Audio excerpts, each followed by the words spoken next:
Hey guys, what's up? Welcome back to the Invested Fathers. I just finished a recording with Ed Sweeny. I'm with ThreeGen Ministries. Ed and I sat and talked about the quarters of life, launching our children, passivity of men, and how we need to be fighting that, and just a lot of good fatherhood principles and topics and values. If you're going through a season right now where your kids or someone in your family, whether it be your son, daughter, maybe yourself, your wife, are going through something that's really hard, this episode will encourage you on where to turn. And spoiler alert, it's Jesus. But how do we get there, and what are the best methods to go to Him? Uh, Ed shares a very strong story of that in his own life, but was blessed and encouraged through this conversation. I would consider him a expert in the fatherhood teaching minister role. So having him on the show was a huge treat. He has such a heart for men and for dads and for sons as well. So hope you guys enjoy this episode. Do me a favor, if you have someone in mind that would be good to have on the show, connect with me. Let me know. I'm in Greenville, South Carolina, and I'm trying to get more local people who want to have conversations about either business, fatherhood, health, marriage. These are the things that matter to me, and I want to create a space for the audience that also enjoys and wants to hear and grow in those topics. Feel free to connect with me on Instagram. Invested_Kenny Johnson is my screen name. I'll put that in the show notes, and enjoy the episode with Ed. Ed Sweeny, everybody. Thank you so much for joining the Invested Fathers. This is a podcast that, for those that maybe are new, it's a crossover between fatherhood, business, a couple other things, but we're intentionally raising our kids, and we're investing into our families to get the best of return that we can. I think there's a trap out there of men need to work, work, work, work, work, and that's really your only thing, is to provide financially for your family. And as I've developed and as different things have come my way, it's much more than just providing financially. So That's exactly right. you and I met, Ed, a few months ago at a little coffee meetup with Miles, our friend. And why don't you give us a little bit about ThreeGen Ministries, Mhm. maybe a little bit of real man stuff, and then we'll dive into some of your career journey. Okay. Yeah. Well, so I guess we'll go back to start with career journey. We for a can, few yeah, minutes. yeah. But 3Gen is sort of what I'm doing now. I have been doing since we launched 3Gen Ministries 8 years ago. It really is all the culmination of my career journey. But that's how life works. I mean, God, you can always look back and go, look how God was working and I didn't see it. Look how He was preparing me. Look how He was equipping me, building me, developing me into the person that I needed to be for this season. And I guess not everybody maybe could say that. There's men out there, and it breaks my heart, that are very discontent, that are just in a sort of a job situation only, and they are working because they're called and equipped to provide for their family, and they're doing what they can. But anyway, I have the privilege of working for 3Gen Ministries, which is a discipleship ministry for families. And so anything that has to do with family, I mean, with men, with women, with marriage, father, son, mother, daughter, all full family, any discipleship opportunity, whether it's a program or an event or even just a relationship where you walk with people in community through life, through seasons of family and all the things involved, and the complicated and beautiful nature of this institutional family idea that God designed from the very beginning. Um, that's what 3Gen does. And so you kind of can, it's not rocket science. You can look at the name and go 3Gen, three generations. Oh, I get it. It's about the story. It's about generations of people and families and interfacing with these ideas of multiple generations, for better or for worse. And so yeah, that's just a fact. No matter who you are, what age you are, men, women, demographic, doesn't matter who you are, you're living in the middle of three generations. You have an original family, a place that you came from. That family was where your journey started. It is a significant part of who you are, who you became, and who you are becoming. There will always be impact and influence from the generation before you, your parents. So we're always interfacing with our story, our journey, how we got where we are today from the previous generation. And then we're deciding, generation two, us, we're deciding all the time as we grow, especially and we develop, what do we want to keep? What do we want to leave behind? And so there's a generational blessing that we're grateful for that was passed into us, whatever it may be. It might be a spiritual heritage. It might be a hard work ethic. It might just be that dad came from multiple divorces and he just chose to stay. And that was a blessing that he passed on to me. And so there's all kind of ways to, everybody's story is different, Mhm. but we're interfacing, we're deciding who we are, who we want to be. And then of course, the third generation part of 3Gen Ministries is we are, Lord willing, if we're married and have children, we have another generation below us that we're sowing into, Mm, investing in, we're mm, passing down. Hopefully, the goal is more generational blessing than generational brokenness. yes, And the reality is, all of us are passing down a little bit of both. yes, But if we can,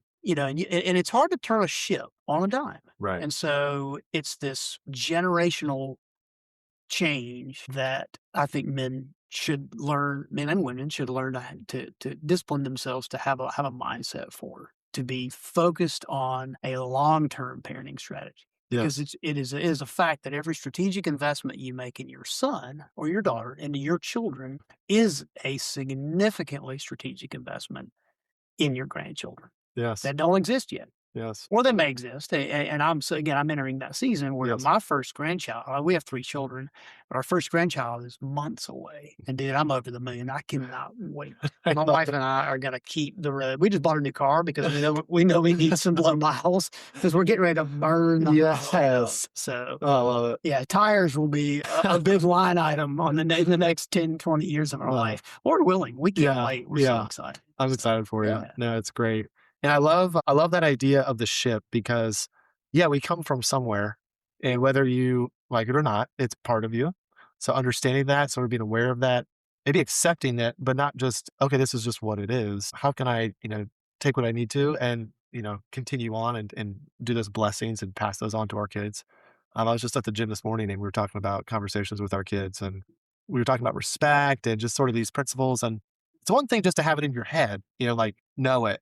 But then when you're like instructing somebody and informing their worldview, and Mhm.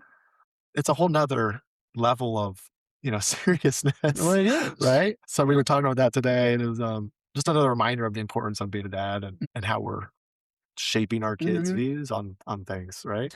Yeah, in some ways, we talked about work a few minutes ago and how one of the goals of work is to create that it is not just to do everything ourselves, Mm, but to have a vision for other people and to create opportunities for other people to pass down, to equip, to set them up, to delegate, really, mhm, ultimately. And mhm, the only way you can grow a business and to scale it is to do that. mhm, And so there's an interesting parallel. It's not exactly parallel to parenting, but there's an interesting idea that, I could do things by myself and my way, and I could sort of live inside my own head and my own heart and it's just me and the world. But it's not. When you have kids, you have, with every child you have, that's a whole new connection to a much larger mm, world. I mean, even saying that makes me think of marriage. And I've always said in marriage, 1 plus 1 does not equal 2. 1 plus 1 in a successful or relatively healthy marriage, 1 plus 1 equals, I don't know what, but a much larger number than 2 because the compound, I guess, just when you bring 2 uniquely created, designed, gifted people and perspectives. Talk about unique perspectives. You get men and women together. It's as unique as it comes, right? So that's another whole yeah. podcast. Is how do you, as a man, how do I understand women? Well, Right. I don't. I just get to have my whole world opened to a whole new perspective on life. Mm, And I get to see the world through the eyes of someone else when I'm able to do that. And when I do that, I realize, man, 1 plus 1 does not equal 2. mhm, This is an almost infinite number of new things I've never seen, new colors, new beauty, new ideas, new perspectives, new glory in God's created world mm, with people. And I've learned more about life from my wife than anybody in the world. yeah. And then that every time you add a child into the mix, it's another whole world perspective, you know? Yes.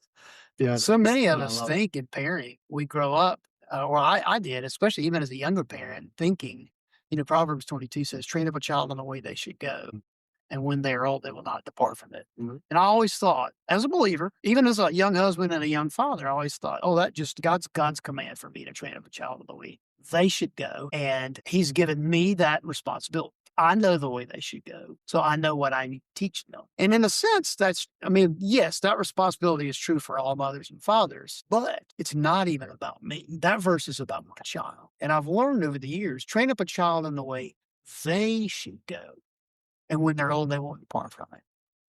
So if I train up a child in the way I think they should go, or I want them to go, Mhm. are they going to depart from it when they get old? Chances are decent that they probably will. Because what I plan, what I script, what I imagine, it's never even remotely as good as what God has planned. Right. And it's always different. It's always unique. And God always has so many surprises. So with each kid, it's about being a student of your child. Yeah. Every year, every child, it's like, well, God, who is this person that you made? What are they made? What are they like? What are they interested in? How can I learn about this unique personality, the gifts, the uniqueness of this person, this young man, this young woman, this boy, this girl? And every year build on that, train up a child in the way they should go so that you can launch them into Yes. what God has for them. And when they're old, they hopefully won't Well, depart from it. yeah. So, It's one of our main goals, yeah, besides. And you're getting me excited because even you just listening to you talk, you're giving me and the audience the insights of how much time and energy you put into this ministry, ThreeGen Ministries, mm, raising our kids. And it's something I'm passionate about and I'm excited about. It's a blessing to be a dad. And we're going to get into this probably maybe right now, even your experience toward this demographic. I know you say with the women and families as well, but if you could give us like just what's been the journey, the career journey, but also yeah, just I think I'm very interested in the fatherhood lens in the journey of just kind of your own experience as a dad. Feel free to share, as a kid as well. I mean, I know we could talk for hours on this stuff because it's a good. deep Yeah. topic, but just the journey, but like why dads and how has that sort of been Mm. something God has put in your heart? No, it's a great question. And I think story is a huge deal. I mean, stories we have. Everybody has a story. Yeah, for better or for worse, we are living out, our journey out of the brokenness and the blessing of Yes. our story. Yes. And so, career wise, and even just a couple sentences back on my upbringing, I grew up in Greenville, grew up in a great family. My parents are still together. Praise the Lord. They're wonderful. They have become good friends. And by God's grace, they're healthy and they're getting ready to be great grandkids, which is fascinating. And we went to church growing up, but knowing a true, full understanding of a relationship with Jesus was not something that I was brought up in. And so I heard the gospel really clearly for the first time in high school through Young Life. Young Life was something I went to jail, man, here in Greenville. And about 1986, which was my junior year of high school, I heard the gospel at a Young Life camp called Windy Gap, one of my favorite places on earth. And primarily, I have a lot of memories of Windy Gap over the years from a career path standpoint, but it's where I gave my life to Jesus, truly, for the first time. It's where I heard and understood the gospel for myself, took responsibility for my faith, and God began. He literally brought me from darkness to light, began a new trajectory as a believer and a follower of Christ in 1986. And so that was through Young Life. Fast forward, went through college, became a volunteer Young Life leader because I didn't know what else to do. Fell in love with teenagers and doing discipleship and gospel presentation to teenagers. Mhm. In Young Life, I learned that really it's about relationships. And when you build bridges of friendship with people, lost people, broken people, healthy people, just people in general. We're made for relationships. We're created with that capacity not to live life in isolation or as lone rangers. And I fell in love with that idea, began to grow in my understanding of relationships. Spent time with young high school guys, did Young Life as a leader through college. And then after college, I went on staff with Young Life and did that for 18 years. So I met my wife in Young Life in Knoxville, Tennessee. We had all three of our children in different towns in Tennessee, and we were on staff with Young Life again for our first 18 years of marriage. My wife was on staff for a couple of years. We did ministry together. And that was that was as foundational as anything to my career path because like I said, I learned so much about the Lord. I grew spiritually. I learned a lot about leadership. I learned a lot about discipleship and I learned a lot about the gospel. And as I watched people come to Jesus, grow in faith, some reject Jesus, and just as I grew, matured, and dealt with people on every level, of course, he was growing my faith, and I was growing spiritually. Still am. I'm 56. I'll be 57 this summer. And in a sense, I feel as young at heart as I've ever felt, and so excited about. Now, my body, not so much, right? I can't run like I used to. I can't. But we're trying to stay as healthy as we can, extend our years to enjoy being multiple generations of our family. We want to see as much of that as we can. But so Renee and I raised three kids together. A lot of those first 18 years of that was in Young Life. And then in my late 30s, I think maybe I was almost 40, we left Young Life staff. We were in Nashville, Tennessee. We moved to Greenville. And this was 18 years ago. So we've been in Greenville now 18 years. We came in 2008. We left Tennessee, left Young Life staff because I was feeling at that point in time in my career more relationally connected from a ministry discipleship perspective to fathers of younger children than I was to teenagers. So I was managing a staff of younger Young Life staff who were also doing Young Life ministry, and I was still hanging out with teenagers, still playing basketball, still playing ultimate frisbee, still living in their world.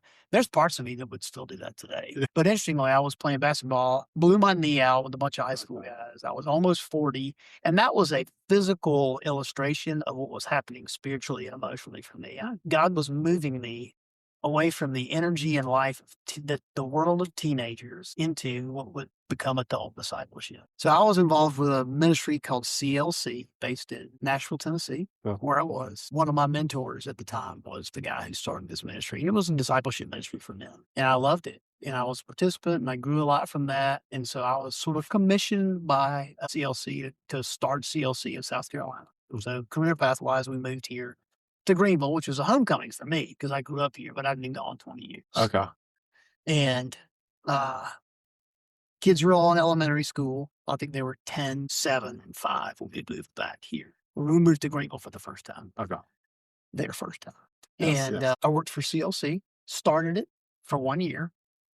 It was 2008. Tell me what CLC stands for. Christian Leadership Concepts. Got it. Yeah. Okay. It was a men's discipleship ministry. Got it. And God was again exploding my heart with a passion for men and for families. Got it. And I was a young father and was again relationally connecting in that world more demographically, that world more than anything. Yeah. So it was a great move for me. Ended up doing it for a year, and for economic reasons. Remember 2008, housing bubble burst. Our house was on the market for 18 months in Nashville. We lived in a rental house here for a year. Yeah. A lot of our donors who were going to support this startup of this ministry with tears in their eyes called me over the course of that first year saying, "We're so sorry. This economy's just tanked our budget. We have to withdraw our funding." I ended up working on the side, which I have done multiple seasons of my life. I'm a builder. I love to build as a hobby, but I have the skill to do some things on the side when I need to. So side hustles, building decks, building fences, building playgrounds, remodeling kitchens and bathrooms, and doing ministry. And so after a year of that, we got plugged into a local church here in Greenville. I became friends with the pastor. I was hired on as the pastor to families, steady paycheck, new church community, a fit for my gifts and my passions. Pastor to families. Are you kidding? So that was I said earlier, I mentioned to you that all of our jobs, our career path, we're moving along this journey. And then you look back and see how God prepared you for the next thing, built you, developed you. We just grow on in faith, but he uses our career to do that. Yeah. So it was a new opportunity. We were there for almost 9 years. I played several roles as pastor at Grace Church here in Greenville. And then 8 years ago, left that job. And with a team of men, some of my close friends who are now on my board of directors, we launched ThreeGen Ministries. Got it. That's the story. Sorry. No, that's great, Ed. And I think you've definitely laid, your values, even you saying God has, opened doors, closed doors, led you, prepared you, used your gifts. When you talked about the blown out your knee, what I thought was, you got saved in high school, this Wendy gap. Wendy gap. So it Did you got to cut a Wendy gap? I know. I never heard of that, so I'll have to look into that. We'll talk about that later. It was very impactful, and you couldn't help but, I think try to give that experience to others. Sometimes that, you stayed with a teen group. Right. And then as, your family is growing, you're getting older, knees were maybe not as strong as they used to be. God was saying, hey, now I want you to be doing this because this is the season you're in. And it's kind of a cool picture just to see how God has adapted. You've adapted to, you've changed. We're not the same person we are, 5 years ago, 10 years ago, 20 years ago. And it's a beautiful picture of just the development and independence on God to keep walking through the doors that he opens. That's right. I feel like I'm in there right now in regards to just, I feel like I'm in a season of manna is what I tell people in regards to God is providing for me today. I want to be storing up manna for tomorrow. And there's principles to there are storehouse principles, but you don't want to stick 2 days of manna in your tent, which I try to do all the time. Yeah. But it's a great, but I'm thankful though, because God is providing for us. And where maybe I would want something, there's always this mind of this guy who's, tired at 28, just doesn't need to work anymore because he did this big thing, and it's like, man, I'd be so much, better if I was there. But would it be, Yeah, I was getting ready to ask that question. yeah, no, Do you really want to yeah. retire at 20? No, I mean, I guess that's To what? guys doing, but no, it's a trial period in regards to, we're working hard. We don't know where sometimes this next flip is. I'm, a house flipper. So there's sometimes this Right. set, there's not a trail that's blazed right now, but I love it. And I love being able to have somewhat that vulnerability with my family too, of, the way we pray and just that dependence on God that I hope that everyone, sorry, not to make this about me, but just listening to your story, there was a sense of, you're just following where our leader is. Well, amen. And I'm glad that you hear that in my story, because that is the woven thread that's true throughout. And, Second Corinthians 5:7, I believe it is, says, Paul says to his readers, we walk by faith, not by sight. Mm. He said this idea of sight, I think it's truly, he's talking about sight, seeing things, but I think it's a strong metaphor for just human understanding. Sight, if I can see something, it's manageable, it's controllable, it's predictable. I can see it, I know what I'm getting into, I can get my arms around it, I can understand it. As a man, that's really important to me. Understand, tackle, manage, predict, control, right? But Paul says we don't walk by sight. What's the opposite of sight? I mean, it's blindness. It's like, so if we could see something, the lights are on. If we can't, it's dark. So the metaphorical, I believe, truth in that walking by faith, not by sight, is just that darkness is typically where we're walking. And it's the only place that we're going to walk beyond our understanding.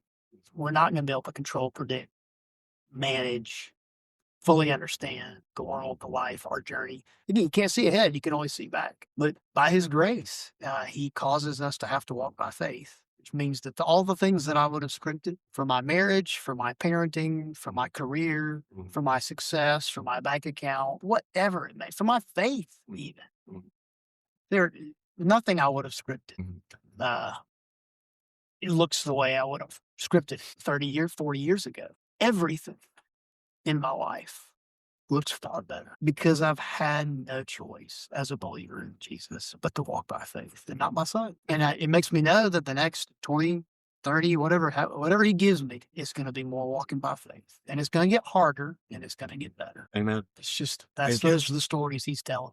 That is a great gateway into this next question, because I feel, so we had a conversation a month or two ago, and I want to direct this question sort of to the dad that is in a season right now of trial. They're in walking by faith, not by sight.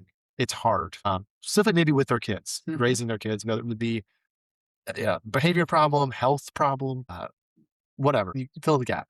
But I know you've had some pretty big trials with Ford, your son. That's right. Give us a little bit of what that experience was like, as much as you would like to share. And you're kind of on that, I think, the back end of it. It's no longer where you were in the store. No question. God has done massive, miraculous work in that story. Okay. Yeah. Just give us, if you could, what happened, what did God teach you from it, and where are we today? Yeah. I really do want to honor all the topics we want to cover, so I want to try to keep it buttoned up. Yeah. But that is it's a monster story Yes. in life. Understood. It's a significant time period, and it's the hardest, darkest season of life that our family has ever walked through. And I mean that, all five of us. So the medical illness journey happened to Ford, our youngest son, when he was 10 years old. He got sick when he was 11. He was in fifth grade. The boy was as healthy and robust and just smart as a whip in school, and a great athlete. He was playing football for the East Side Dolphins. He was playing soccer on a CISA team, swimming competitively and swim team in our neighborhood in the summers. And both my boys are extreme adventurers. They love God's creation. They love his world, the way he made it. They love the outdoors. So we were hiking, fishing, camping, hunting as much as possible. Ford spent more time in the creek behind our house and on the pond than he did in the house. Okay. The yard was his world. You didn't have to force him to play outside. No. And that was an intentional decision that we made. And that's a value that we have as parents, which is it's a combative value. I mean, that value is intentionally against, over and above the culture that is a digital, technological, Comfortable. screen-based Don't get sweaty. Grit. we're not Less. we're not doing that. We're not doing that. Right. We're never gonna do that. I hope that more men and more boys, and women too, but this is what you're talking about my Yeah, son's yeah, here. yeah. That was going to be very important. Okay. And it turned out to be. Long story short, Ford was a very robust fifth grader and got extremely sick with multiple infections, bacterial infections, viral infections, just multiple things. We wondered at the front end if there was Lyme disease attached to it because it had some mystery around it. There were a lot of co-infections. I've pulled more ticks off my boys just from all of our years deer hunting and outdoor stuff than I even care to count. There were some telltale signs. It got complicated with the medical community. Doctors disagree on complicated things. And when you enter the complex world of modern medicine, Yes. Yes. praise God for modern medicine in the sense that most people make it through fairly unscathed, and you can rest on this idea that trained doctors have your best in mind and they know what they're talking about. And God, you created them for that. So praise God for that they represent the healing portion of God and can execute that among people. But there is a percentage of people, more and more, I think, as we get older and we meet people who have complicated, complex medical things in their family. So there's a reason that we say their doctors are practicing medicine because nobody's owning medicine. People are practicing it. There are some folks out there that think they own medicine, and we bumped into some of those during our dark years. That's another story. And Understood. God had us on a different journey. Yes. So there was something that happened in particular while he was extremely sick, very immunocompromised in this season, this 6-month season of sickness that fall. He was still playing sports, but he was overcompensating. He was not doing well. He was getting sicker. We were so thankful by Christmas that year, fifth grade, that he could come home, take a breath, rest for a few weeks. Surely this will heal. Well, it didn't. And there was an aggressive immunologist that vaccinated him early that spring, like in February, with a couple of vaccines that he didn't need. And that's another conversation for another time. I'm not going to give you my opinions unless you want them about vaccines. But in that, I will tell you that you never vaccinate a highly immunocompromised sick person. We didn't know that then. We know it now. And so that sent his neurological system into just chaos. Some of that toxicity entered this, broke the blood-brain barrier. Ford got extremely sick and just his health tanked. And by mid-spring, he was in the hospital in Greenville. We ended up being in the hospital for almost 6 months. Okay. About 2 or 3 months here in Greenville, massive workup. He walked into the hospital, hasn't walked since. This was when he was age 11. Sure. He ended up on a feeding tube pretty quickly. Functions began to shut down. And 3 months later, late spring of that year, he was life flighted to Cincinnati. We were on the plane with him. Left our 2 other children who were in high school and middle school back at home. So they were swept. When I share the story, I talk about how they were orphaned in a sense for a season of their life, and a very malleable, a very intentional season. So there's some scars for them, their experience. They weren't sick. They were healthy. Connor, our son, was in high school. McLean, our daughter, was in middle school. But they were staying with friends, staying with grandparents, bumping around different guest rooms for months. Because we flew to Cincinnati with our dying son. And we're there for almost 3 months. We had to jailbreak the hospital, which that's another story for another time. But the doctors weren't ready for us to leave. God had taught us enough in that 5-6 month period to where we knew it was time to leave. We had to get our son out of the care that was not going well for him into a different space. So, again, another conversation, but we borrowed a car from someone we barely knew in Ohio. Wow. It was God just was like, here's a car, here's clothes. Because we got a life flight with him. And we were there for 3 months. We had nothing. They wouldn't even let us take anything. Nope. We had to, my wife had to get a Bible. Couldn't take her, but it wasn't enough weight limit. So we were shucking stuff. We could only bring a couple changes of clothes. Anyway, long story short, we came home. Our son was on a feeding tube in a wheelchair, and that was 2015. Okay. So that would be 11 years ago. Yeah. And a lot of layers to his story, but I'll just fast forward through those. He spent his next 3 years almost bedridden in our home, being slowly moving back into a homeschool scenario where he could learn and catch up. 6th grade, 7th grade, 8th grade, middle school years. At death's door, feeding tube, wheelchair, in and out of bed, lots of infections still, very sick, but slowly, very slowly starting to recover. God began to heal him, not in my time. I could promise you this. I looked at God. I still do 11 years later. And I say things to him that only he can handle. I wouldn't say stuff like this to other humans because I'd be too scared and embarrassed to say it. But God, who cares, who knows, who is God, he is sovereign, he is in control. And he just wants my heart, the honest heart. And I just reminded him over and over and over again, like, you're a heathen. Like, what are you doing? You can heal this child. You can snap your fingers. You can blink your eyes. You can go to sleep and heal him. Like, that's who you are. Don't you know? What is your problem? What's with this timeline thing? None of it makes sense. Well, back to walk by faith, not by sight. I tried to understand it. Couldn't understand it. Tried to control it. Tried to manage it. Tried to slip in myself. Like, hey, take me. A big boy. You picking on my 10-year-old? Right. Like, well, who are you? Right. Are you a bully?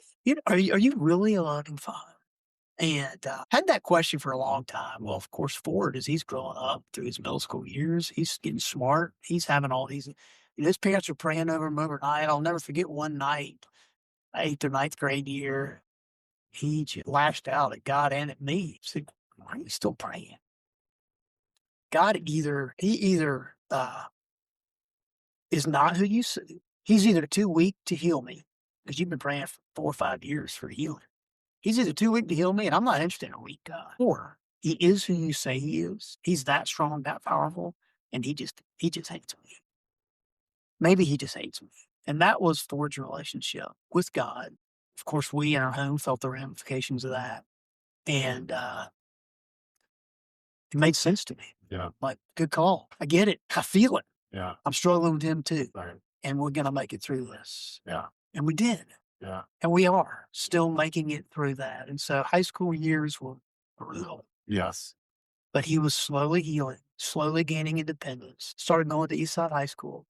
He's the only kid in a wheelchair. We had whole structured time where he would slip away for a feeding. No feeding tube in high school. Are you kidding me? This is not the plan, Lord. And if it is, it's a real dumb plan. It's a real bad idea. Like, for real. Yeah. And constantly reminding God of who he is, constantly praying, constantly believing, constantly choosing to walk by faith and not by sight. He graduated high school at his senior year. He connected with a swallow therapist who ended up sort of being a friend. We knew her through years ago from church relationships. She was willing to come to our house. It was not in the typical sterile therapy setting. She began to work with Ford. Ford connected with her. Ford started to receive signals in his body that he was going to regain swallowing, and he went for it, and he did. So by the time he went to college 4 years ago at Clemson, he was swallowing, eating normal food, starting to gain weight, starting to grow, starting to mature. Of course, he's mature decades of maturity beyond most adults because of what he's experienced, Exactly. right? But he's also a college kid. Yes. And missed out on a lot of life. Right. Anyway, went to Clemson, had 4 fantastic years, but the most important healing and the most important thing is that God drew him back to himself. And so Ford has an incredible relationship with Jesus. Ford's a great musician. Ford has been on the FCA worship team for the last 4 years at Clemson.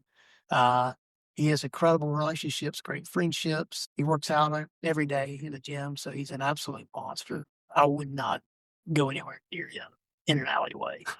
He's a tough dude. He's the toughest guy I know.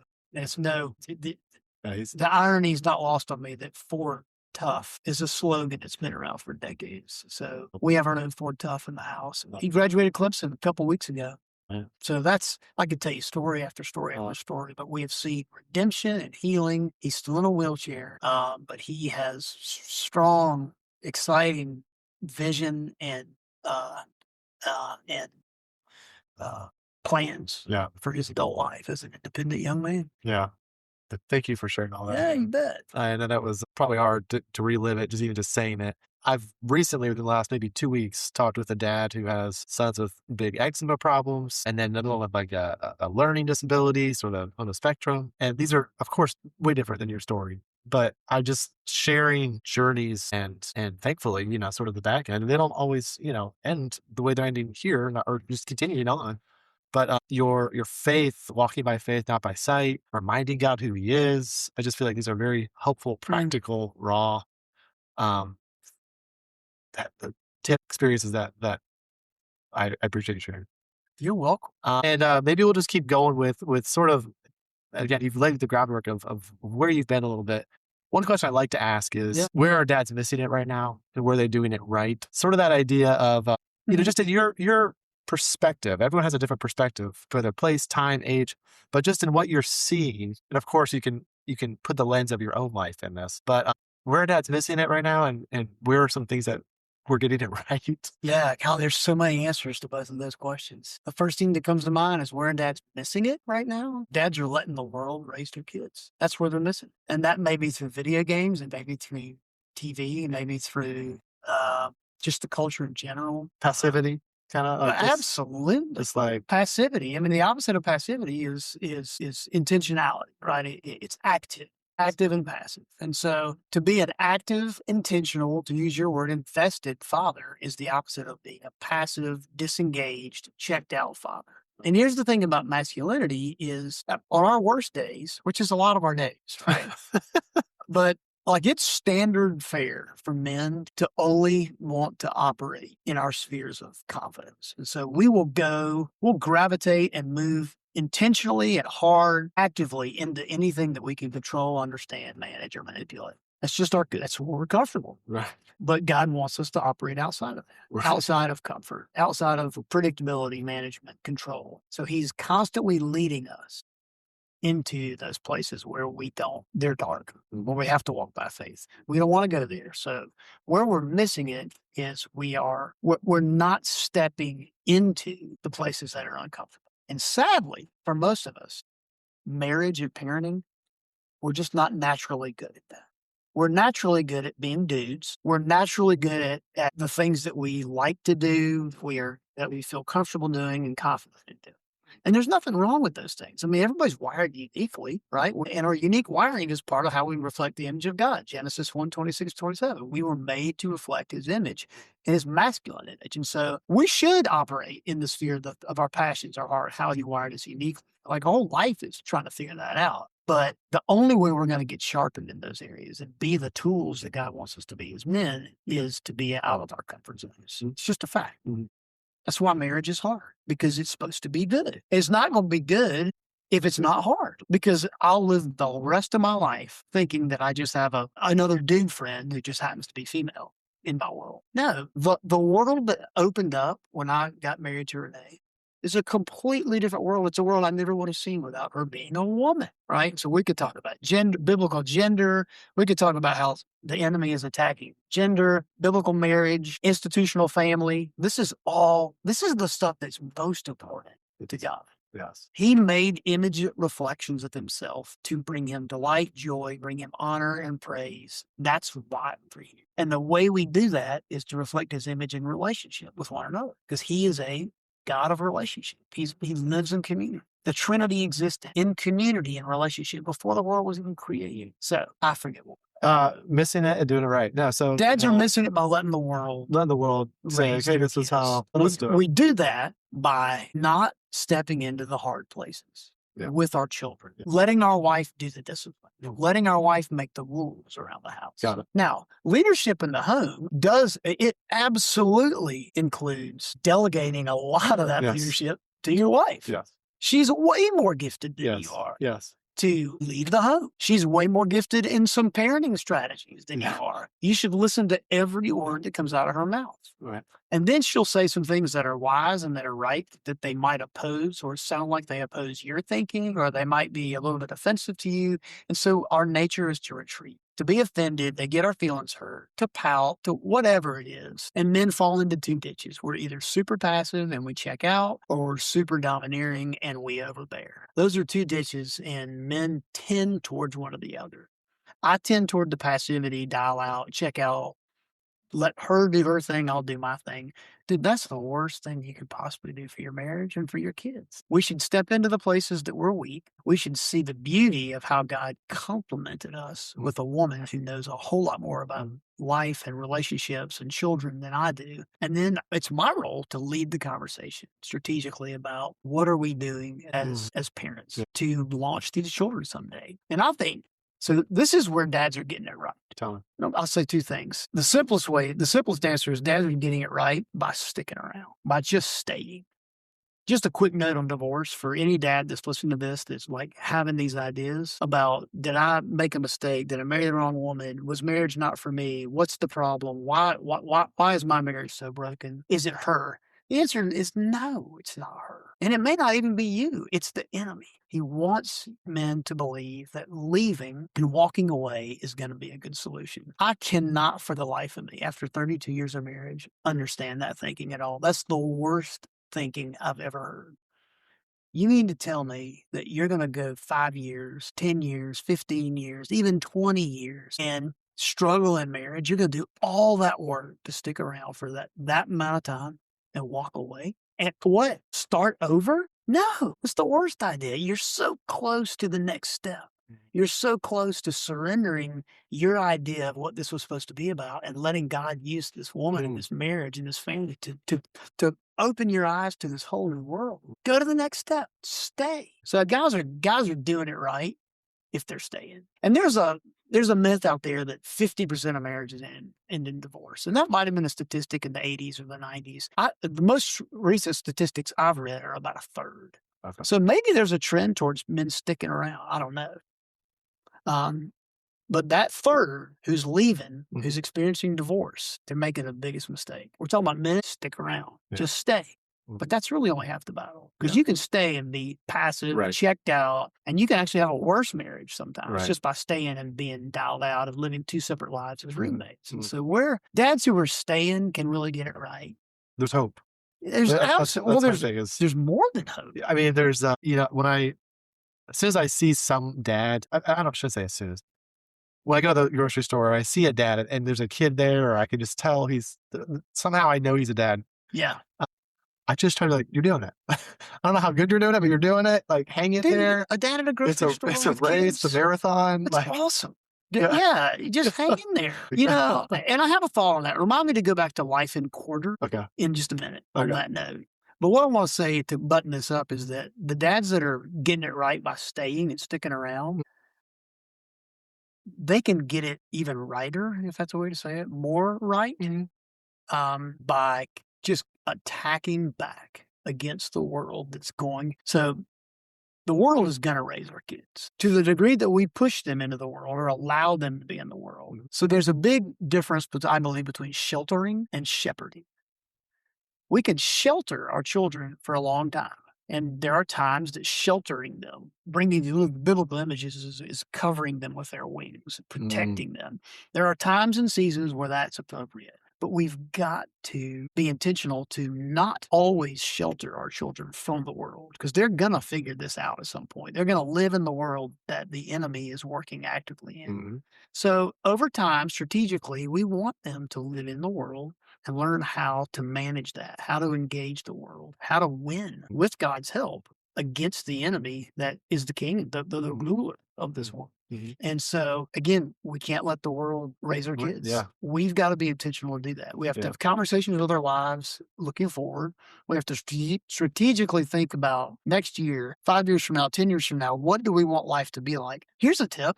You married a woman forever. You ain't got kids forever. And this will get back to our quarters idea here in a minute.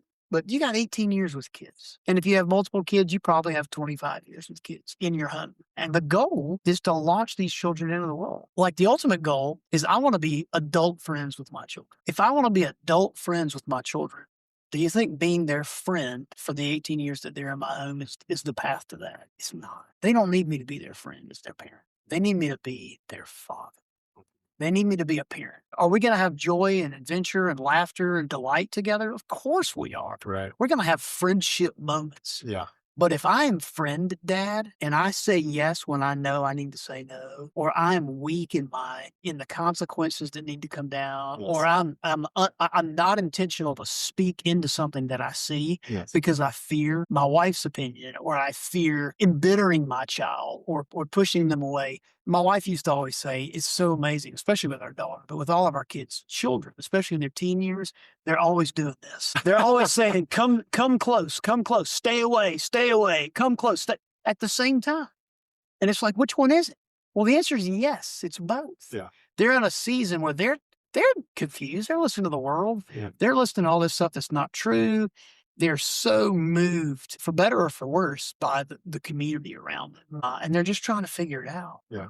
Well, yeah, we can give kids appropriate boundaries from us and independence and push them into the world as they get older. But man, I'm always going to try and be intentional. Dive in, listen, don't talk. You can talk some, and we're supposed to speak. But Yes. man, if you ask leading questions, especially your teenage children, middle school children, and you just take a deep breath and listen, you will be the student of your child in a way. You will learn so much about your kid's heart, who they are. Thank you. No, that's a Just great listen. reminder. And I'm coming off of a recent soapbox of I was talking to my son last night about something and I don't even remember what it was, but at the very end he goes, Dad, thanks for that talk. Now, your top 3 favorite books from this book. Could we go through it? I was like, okay, I'm moving a little along there.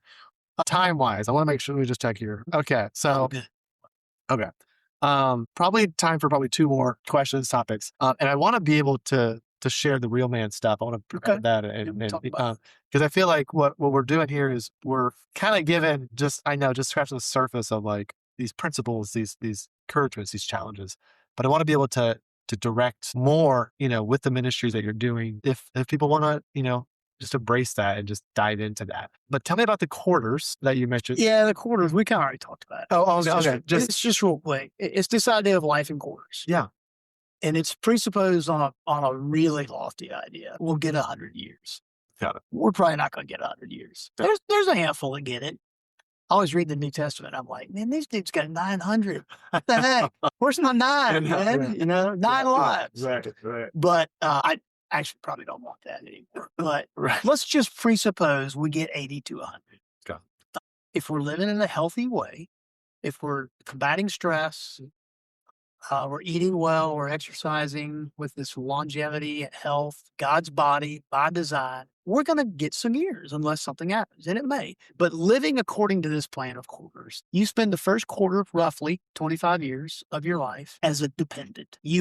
Somebody's making decisions for you, somebody's footing your bill. In our 20s, early 20s, late teens, early 20s, the best of us start supplementing our parents' income by providing for ourselves, working, making a living, providing, paying for college, whatever it may be. But we're still typically, this is a typical story. It's not every story. Some people get married at 18. I wish I had. I wish I was, 6 years younger right now, about to have a grandchild. Not the story God had for me, but you spend roughly 20, 25 years, your first quarter, depending on someone else. Then you get married and you have children. Again, it's a generalization.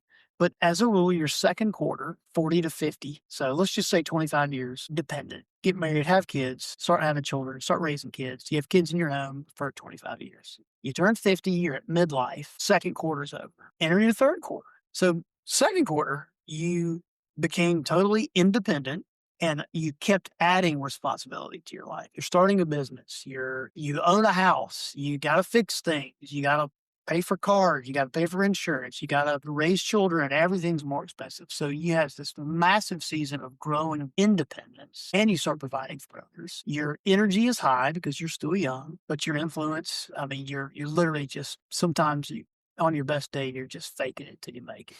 Just trying to stay awake, right? Just trying to get the kids where they're supposed to be so you can take a deep breath and talk to your wife for 30 seconds. But then all of a sudden they're gone. Yeah. And you're 50, you're in midlife. Your kids are in college, they're launched, they're out of the house, and the parenting years are over. Well, who are you stuck with? You're stuck with your best friend, hopefully, the one that you married 25, 30 years ago. and you get a whole nother quarter. Low energy, broken body, high influence, high impact. All this time now to invest in relationships, in ministry, in others, in the generation below you. All this time. I can finally do yard work. I can finally not have to fix something every day. I can finally sit down and have meals to my wife, have a longer conversation. And then for those few of us that managed to stay healthy and managed to receive this incredibly rare blessing from God, is maybe you get a fourth quarter. Again, less impact as far as energy and physical condition, but way more influence from an influence standpoint, a generational. That's the idea of quarters. And it's, and I think the reason I say that to fathers is you're going to make it. This parenting season is a quarter of your life. It feels, the days are long, but the years are short. And it feels like you're never going to get to tomorrow, never going to get to next week. Your kid's never going to get out of diapers. Your kid's never going to he's never going to work. He's never going to stop whining. Dude, it is just like you said, just keep grinding. Hang in there because you're going to blink and it's going to be dope.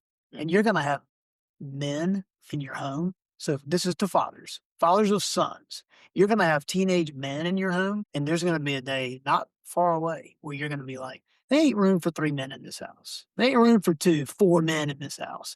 These men, they got to go. I love you, but it's time. Yeah. And you know what they're thinking? Dad, I love you, but it's time. And it's beautiful the way God wires that up because they get cars, they get jobs, they get girlfriends, they have social lives, they have responsibilities. And so they're gone. And then truly they go to college or they get a job and they move out and you're in the third quarter and they are gone. Yeah. And hopefully they become your friends. Yeah. So that's the stage we're going. Love it. Yeah. Okay, I'm gonna pull my real man. Yeah, just we're wrapping up here. So now over here. Got something cool in the mail the other day. So it leads this group called Real Man. I say Real. Real Man founder. Yeah, Real Man is a part of ThreeGen Ministries. Yep. It's a father-son. It's a long-term father-son discipleship program. And so groups of men, fathers who have sons, just decide together we're going to start a Real Man group. And we're going to commit to the long-term strategic discipleship in community and in relationship of our boys while we have them under our roofs. Mm-hmm. So the idea will start with your boys age 5, 6 years old, and you'll have 10, 12, even 14 years with them in the house until they graduate at age 18 or 19 from high school.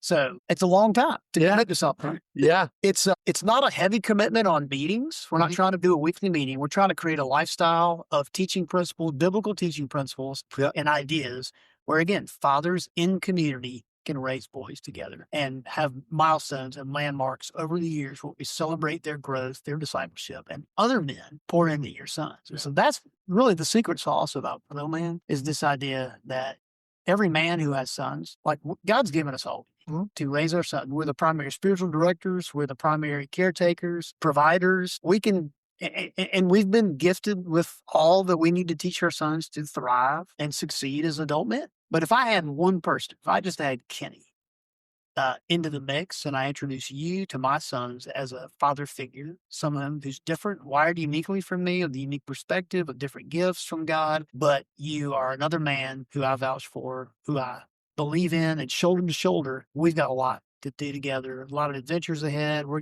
just gonna meet 4, 5, 6 times a year. We're gonna do some great things together, and we're gonna talk about what it means to walk through your life and follow Jesus. Work hard, become men. I double my masculine impact when I introduce you. I do that with 3 men, 5 men, 6 men. It's this exponential compounding masculine impact and influence over time. And it started almost 18 years ago. Love it. Yeah. Love it. Well, anyone interested and is in the South Carolina area, I know there's different chapters or different, our church at Mitchell Road, one of the guys, Miles, who's on the show, stepped up. So anyway, just wanted to plug that in as something that is kind of a cool thing I discovered. Thank you. It I goes love it. so much into the purpose of the show. So community dads getting together. And then you even had something, I don't know if this is a once a year thing or multiple times, that you had like a dad meetup thing, a retreat. Yeah. So we call that the Pursuit Men's Discipleship Weekend. Pursuit based on the idea that men are uniquely created to pursue, to go after everything. Yeah. part of the way we reflect God's masculine image. So Pursuit Men's Discipleship Weekend happens every spring. Okay. And we do it annually, and it's 300 plus adult men. By adult men, I mean 18 to 85 Okay. and everybody in between. So we have Okay. all different decades, and we actually have 3 generations in the same family. A few examples of that have come on that retreat, but there's a lot of fathers and sons. Again, sometimes there's even grandsons. That's an annual retreat. We do it typically at one of the Young Life camps. So that might be your way to get to Windy Gap. Um, this year, it's the first weekend of March coming up in 2027, Okay. and it's at a Young Life camp called Carolina Point. Okay. See, it's an hour away from here, and it is a fantastic event of getting away from just laying everything down, getting away from the busyness, the chaos, the routine of our world, going up the mountain literally, and it is a resort camp. So if you're thinking screen doors and uh, 10 plates full of beans, and it's not that. It's a really nice camp for all you guys that need at least a decent mattress. It's fine. You can handle it for a weekend. Okay. Very good. Bring Kleenex if you're going to cry about it the whole time. But men come and men can't get enough of it because we're made for relationship. We're made for adventure and stepping away to be with the Lord. And that's what we focus on. Relationships, worship, adventure, great Bible teaching, and men just being encouraged to celebrate their masculine nature. Excellent. Yeah. Ed, we're going to close out. I wanted to just do final thought. I might not have asked you something that you wanted to say. I don't know if you had anything in your mind that was like, I kind of want to say this before I leave here. And there's so much here that I know we could go on, but I'll just kind of leave it to you for a final thought. Anything that was a final advice point to men, and you said so much already, but I think I just feel like the theme has been, we're launching our kids. Potentially, we're in that second quarter season of trial, whether it be another challenge or encouragement. And then let the audience know if they wanted to connect with you. What would be the easiest, simplest, maybe fastest, best way to do that, whether it be email or website or whatever. So good, man. Thank you.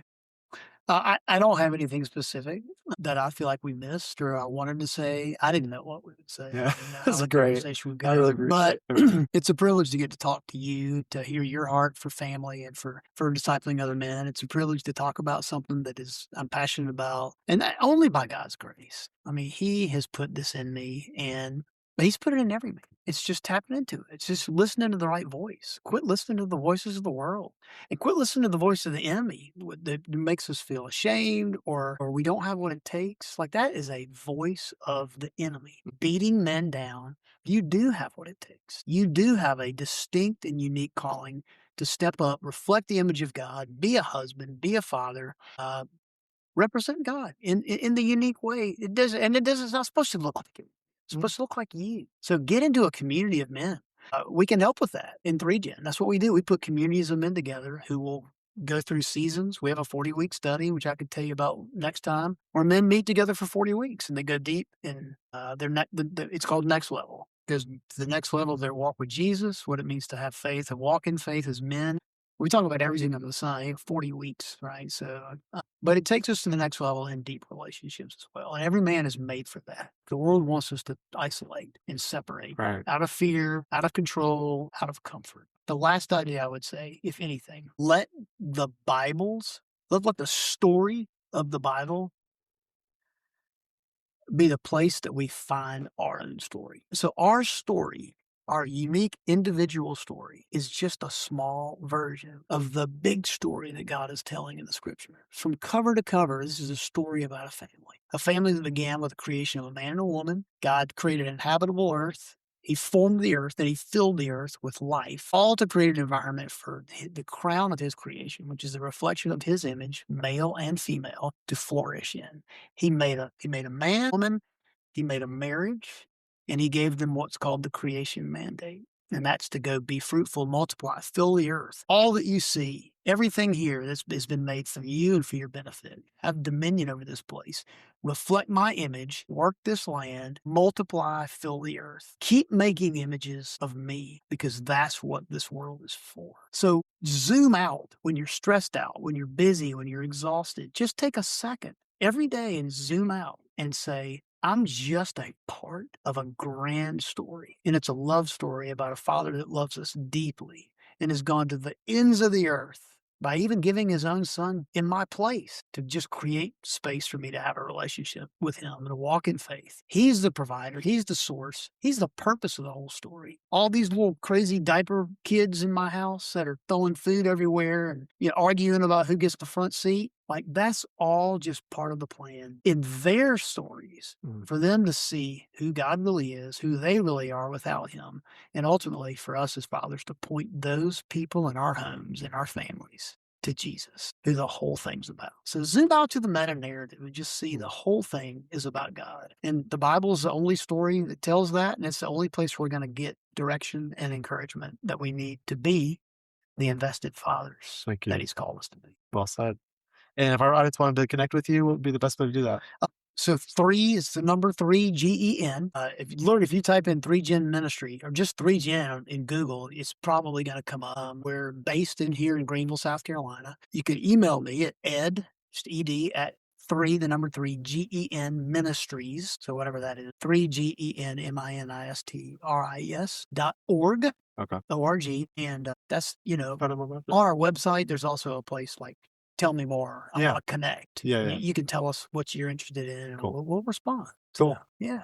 Ed, thanks for joining the Invested Fathers. I hope you guys enjoyed this. I know I did. And thank you so much for being here. Thank you, Kenny. What a privilege to be here, man. Thanks, man. Awesome. Take care.